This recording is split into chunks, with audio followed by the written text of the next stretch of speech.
Sorry, but I can't buy this MacBook. Ayolah, aku akan memberimu harga setengahnya deh.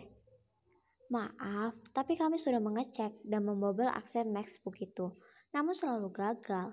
MacBook itu diberi passcode khusus. Jadi mana bisa kami menjualnya? Jika dibuka saja tidak bisa. Kau hanya perlu membayar seperempat dari harga yang kuminta saja kalau begitu. Bagaimana? Tanya Sofia sambil menaik turunkan kedua alisnya. Mencoba bernegosiasi lagi dengan pemilik toko jual beli laptop bekas itu. Bayangkan, pagi-pagi buta tadi, Sofia sudah keluar hotel untuk mencari toko yang mau membeli laptop yang ada di tangannya ini. Namun apa daya, 5 toko sudah ia datangi dan semua tidak ada yang mau membeli. Gembel banget kan? Pemilik toko itu menghela napas pasrah. Sudah dibilang ia tidak mau membelinya.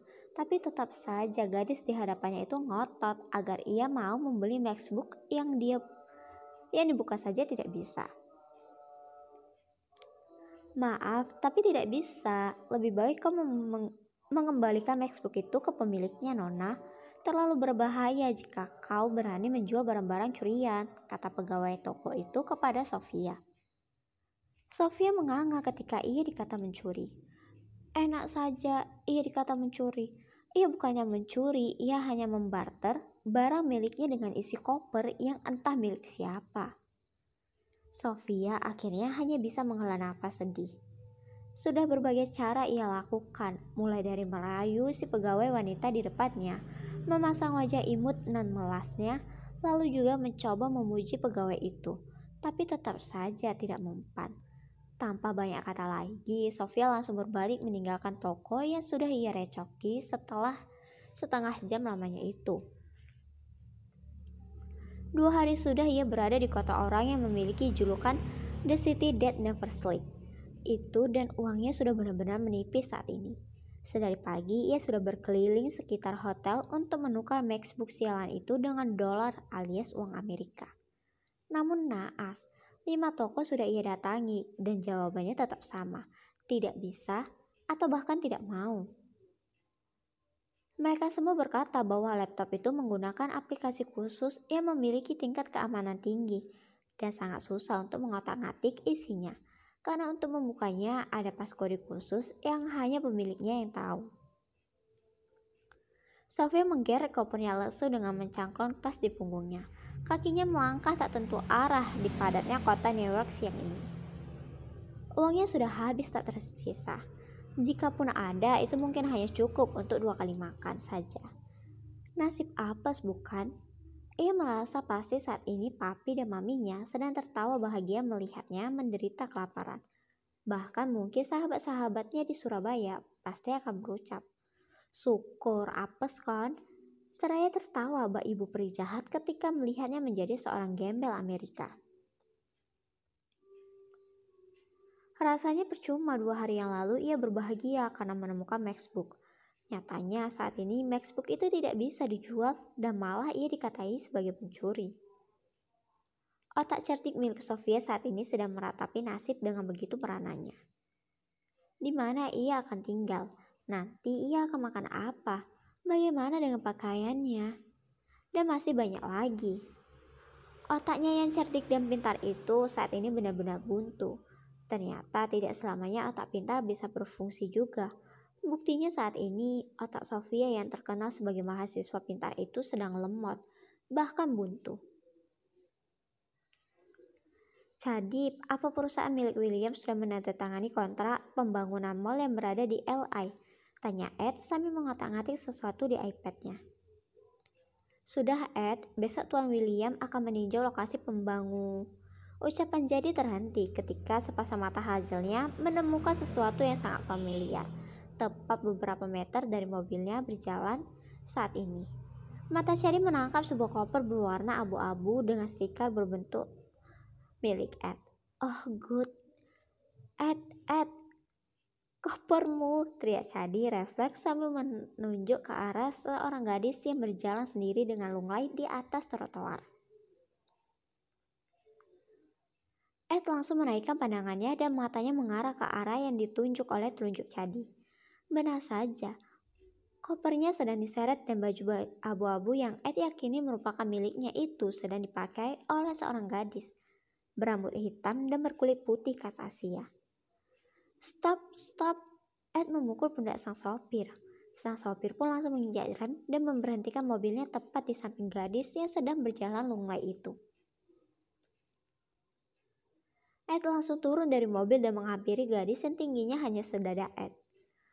Kau gadis pencuri koper, tuding Ed pada Sofia yang menunduk lesu. Sofia yang mendengar teriakan di depannya pun mendongak. Ia menatap Ed bingung dan menoleh ke kanan kemudian ke kiri. Tidak ada orang, batin Sofia. Kau gadis kecil, ucap Ed dan menunjuk wajah Sofia. Sofia melongo dan menunjuk wajahnya sendiri.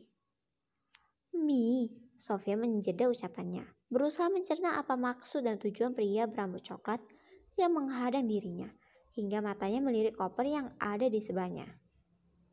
Ah, kau pasti pria pemilik koper berstiker ini. Iya, ayo ikut aku, akan kulaporkan kau ke polisi, ucap Ed begitu saja dan mendorong tubuh Sofia masuk ke dalam mobilnya. Sofia yang kaget akan dorongan tiba-tiba itu sontak berteriak meminta pertolongan. Help me, aku sedang diculik, beginya di akhir kalimat. Namun orang-orang malah tertawa dan menatap Sofia aneh. Tentu saja aneh, yang mendorong Sofia adalah seorang Edward Crush. Siapa yang tidak kenal, bahkan se-Amerika saja mengenal pria yang berjaya di usia mudanya itu. Sofia terus memberontak dan berteriak meminta tolong. Ed yang melihat hal memalukan itu sontak memekap mulut Sofia dengan telapak tangannya dan mendorongnya ke kursi belakang mobil, sehingga Sofia terjungkak. Au, ringnya Sofia ketika kepalanya terbentur oleh pinggiran sandaran kursi sopir. Ketika Sofia sudah masuk ke dalam mobil, Ed langsung ikut masuk dan menutup pintu mobilnya dengan keras. Jalan, perintah Ed pada sopir. Sang sopir pun langsung menuruti perintah sang tua muda dan menjalankan mobilnya menuju kantor. Berhenti! Tolong, aku diculik pria, teriak Sofia dari dalam mobil seraya menggedor-gedor pintu kaca mobil yang keras. Mata Ed sontak melotot mendengar pekikan gadis di sampingnya itu. Apa dia bilang? Dasar gadis gila, mana mungkin aku seorang mania. Aku hanya senang berkumpul bersama wanita. Tapi, sampai suara Sofia habis pun, juga tidak akan ada orang yang menolong Sofia. Kaca mobilnya seluruhnya gelap dan juga kedap suara bagian dalamnya. Jadi, siapa bakal peduli? Ketika Sofia sudah lelah untuk berteriak, ia pun berhenti menyanyiakan suara emasnya dan menatap Ed yang sedang menahan tawanya ketika melihat Sofia menyerah. Kau, pemilik koper itu, tanya Sofia ketus. Dehem, Ed berdeham untuk menghentikan tawa tersembunyi. Iya, dan kau gadis kecil pencuri koper, balas Ed sengit sambil menatap tajam Sofia yang ternyata malah balik menatapnya tajam. Dan kau pria dengan... Sang sopir tiba-tiba terbatuk mendengar pernyataan frontal Sofia, sedangkan Chadi yang tiba-tiba berdeham menahan tawa yang akan keluar. Baru kali ini ada orang yang seberani itu menantang seorang Edward. Edward menelotot melihat sang sopir yang seolah ingin tertawa namun tak berani, dan Chadi yang menetralkan tawanya. Ed mengepalkan tangan sebal dan memejamkan mata menahan amarah yang ingin mencakar-cakar wajah gadis songong di sebelahnya ini. Kau pemilik boneka bebek gimbal, balas Ed tak salah sengit. Sofia menggeram ketika bebek peliharaannya yang ia rawat sepenuh hati melebihi kedelai Malika itu dikatai gimbal. Enak saja dikata gimbal, ia hanya belum pernah dicuci. Dasar pria, dasar mania, teriak Sofia sebal dan kemudian ia menggembungkan kedua pipi cabinya. Mania, cengong Ed, seolah tak percaya dengan ucapan gadis tak tahu malu ini. Di depannya ini, iya, koper berstiker puluhan majalah dewasa, baju-baju seksi yang menjijikkan. Kalau bukan mania, lalu apa? Pemuja apem atau penggila? Chadi sontak menatap Sofia dari spion dengan gila. Gila, wanita ini sungguh menghampiri malaikat kematian, decaknya kagum. Turun, Tak berserang lama, mobil yang ditumpangi Ed berhenti tepat di pinggir gedung-gedung perkantoran. Sofia kemudian dilempar keluar mobil tanpa membawa apa-apa. Bahkan ranselnya masih ada di dalam mobil pria itu, beserta kopernya.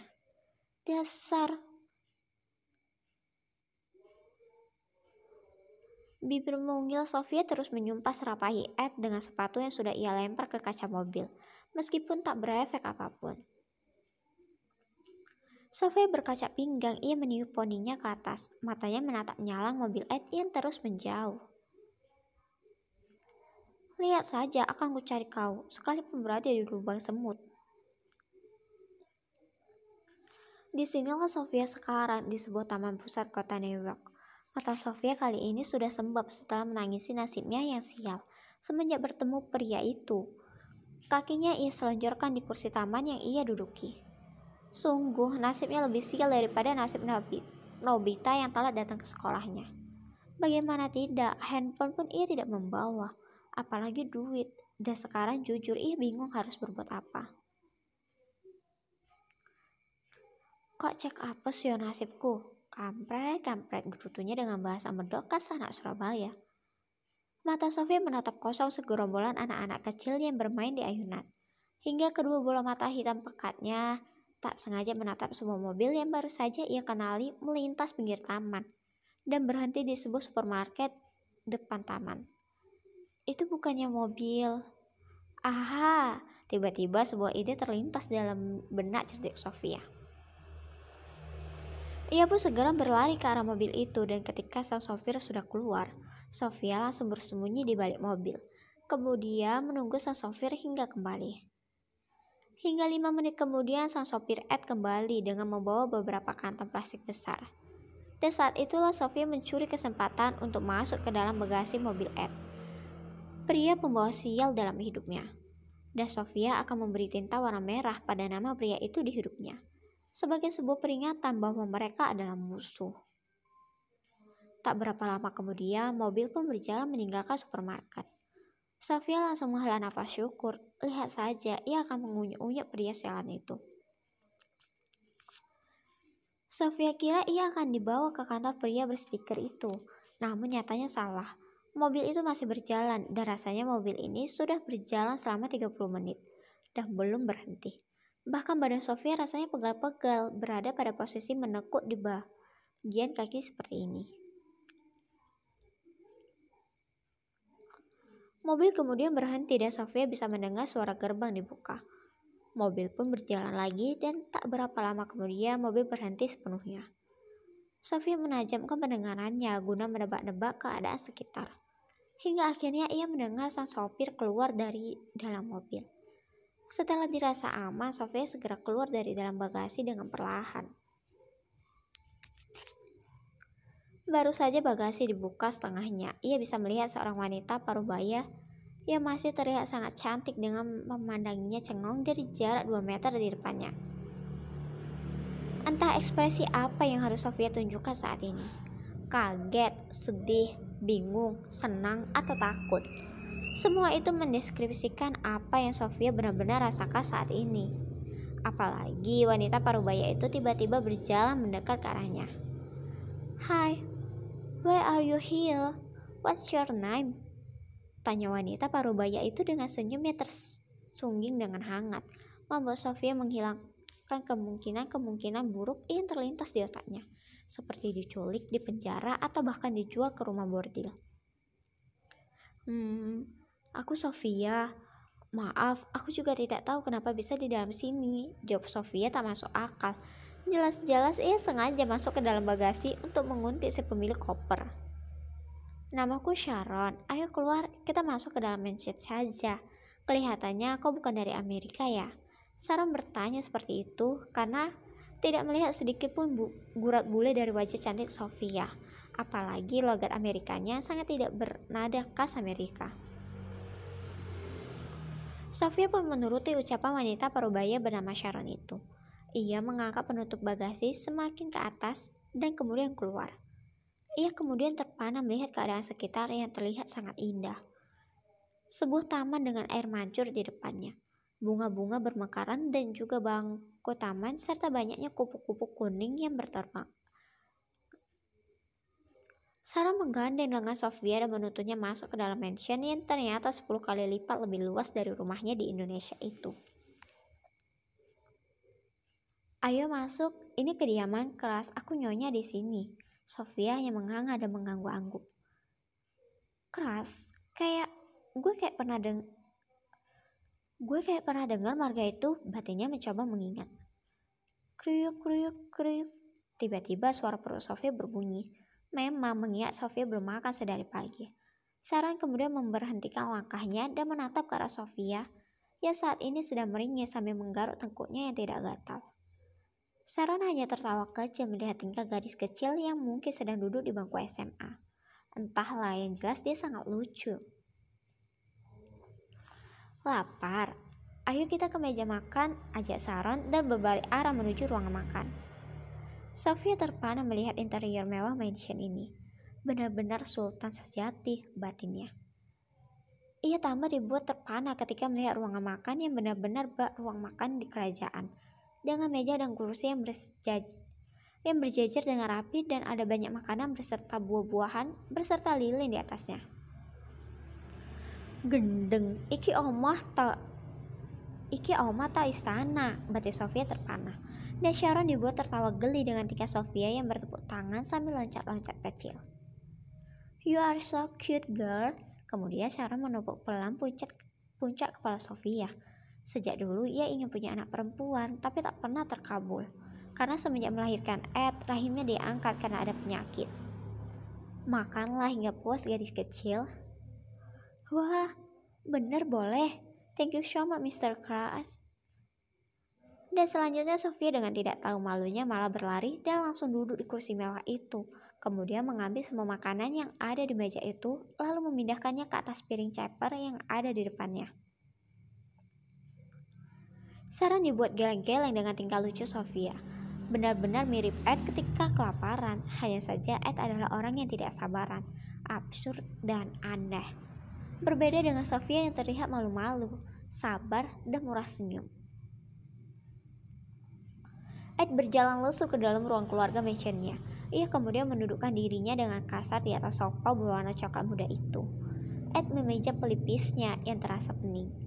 Bagaimana tidak pening? Sekretaris perempuannya resign karena sudah hamil besar. Dan jadilah Ed dan Cade yang menghandle seluruh pekerjaan di kantor yang menumpuk. Bahkan ia harus lembur dan pulang pukul 10 malam di saat semua karyawan, bahkan Cade sudah pulang sejak pukul 5 sore.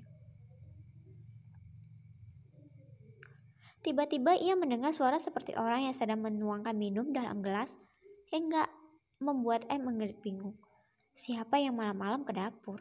Seingatnya kamar orang tuanya dan Cade itu punya mini pantry yang digunakan untuk menaruh minuman dan beberapa cemilan ringan. Jika pembantu, dapurnya pun harusnya berada di belakang, bukan di dapur utama.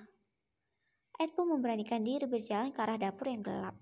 Ia berjalan mengendap-endap dengan pelan dan berhati-hati. Takut-takut jika itu adalah seorang maling. Bahkan, tangannya sudah mengambil sebuah vas bunga yang berada di pinggir sebuah lemari. Semakin dekat ia melihat siluet seorang sedang minum air di remang-remangnya cahaya bulan.